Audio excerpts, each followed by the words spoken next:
Alright, I want to take you guys on a tour of the critter fence and what this thing means, what it's been doing.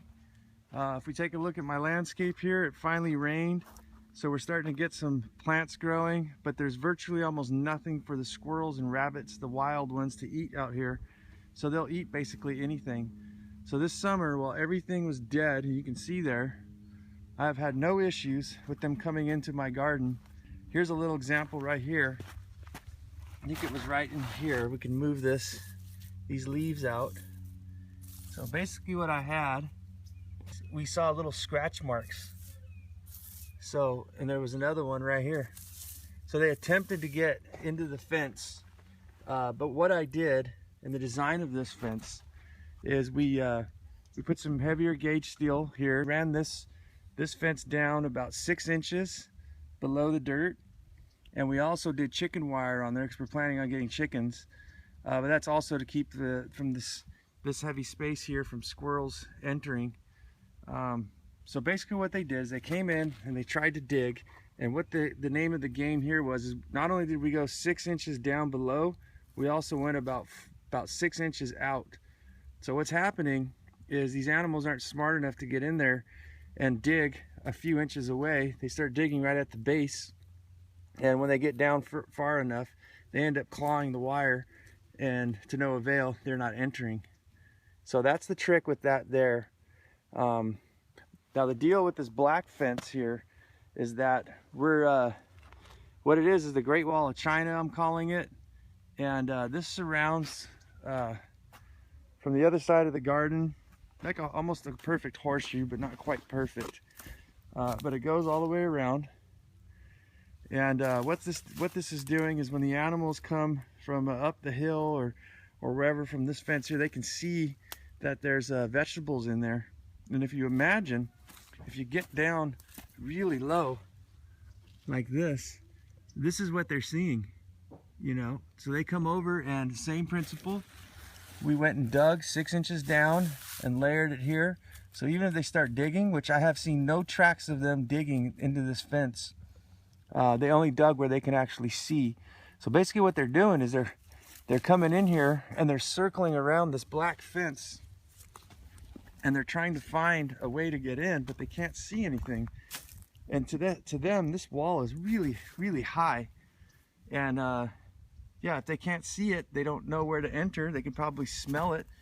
But they're circling around trying to get in. They can't find a place, and finally they just leave it alone. Easy to step over. It's only 2 feet, so you can just step right into the garden.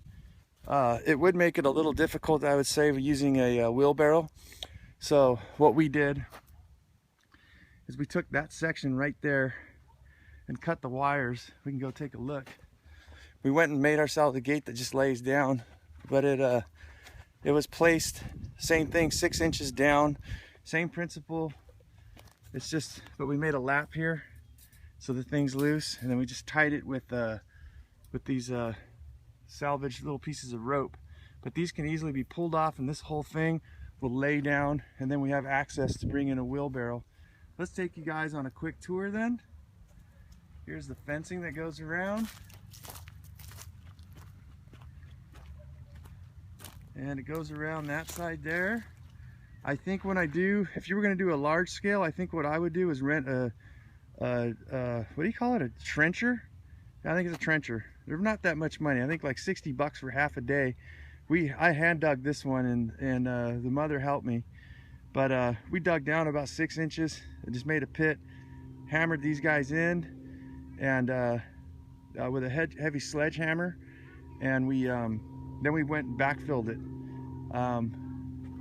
I can tell you guys one thing: when you purchase this fencing, it sometimes it's wrapped up, and if it ever got wet, it corrodes, and the boards are very brittle, and they snap when you're trying to hammer them in the soil, especially this heavy soils we have here. So what I did is let's take a look. So what I did was simply this. These are 1/2-inch conduit electric metal piping, hammered it in the ground.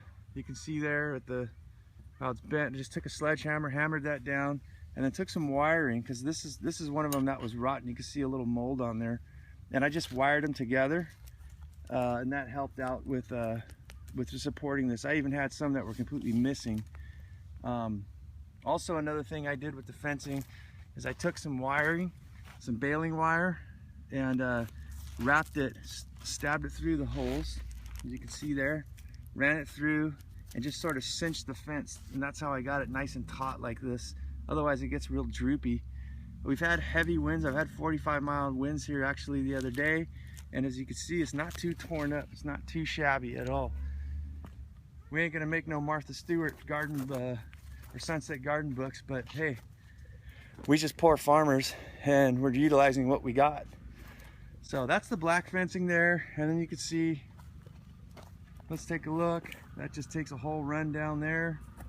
I guess I can explain another one to you guys. Is we got these poles which we hammered in and hooked up the wire fencing to them. Same thing with baling wire, or these little clips you can buy from Home Depot. And that's that.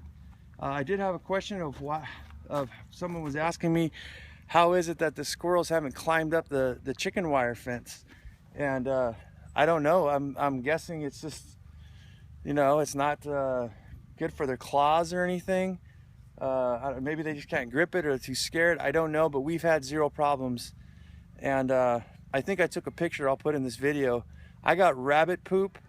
Every square inch of this property is filled with wild rabbit droppings. So they're here and they're in abundance.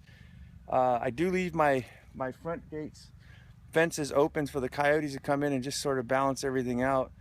But we have a crap load of them, and we haven't had any problems at all. One thing I can add about the fence is the lizards. I see him, it's kind of cute. You can hear them running across. They can actually attach to themselves to this, so they can get in, which is a nice feature. I like that they can come in and eat all the bugs and things like that. And yeah, one of the things I don't like though is it would be nice to let the gardener snakes and the gopher snakes and everybody in here. We've got this 1-inch opening on here, and I haven't seen any snakes in the garden.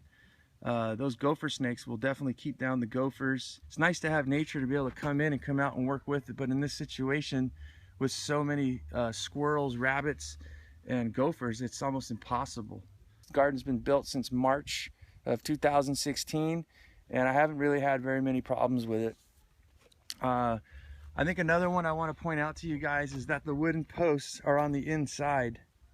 That way the squirrels have nothing to grab onto and jump over. So you want to keep the slick side out. Just keep that all slick out there.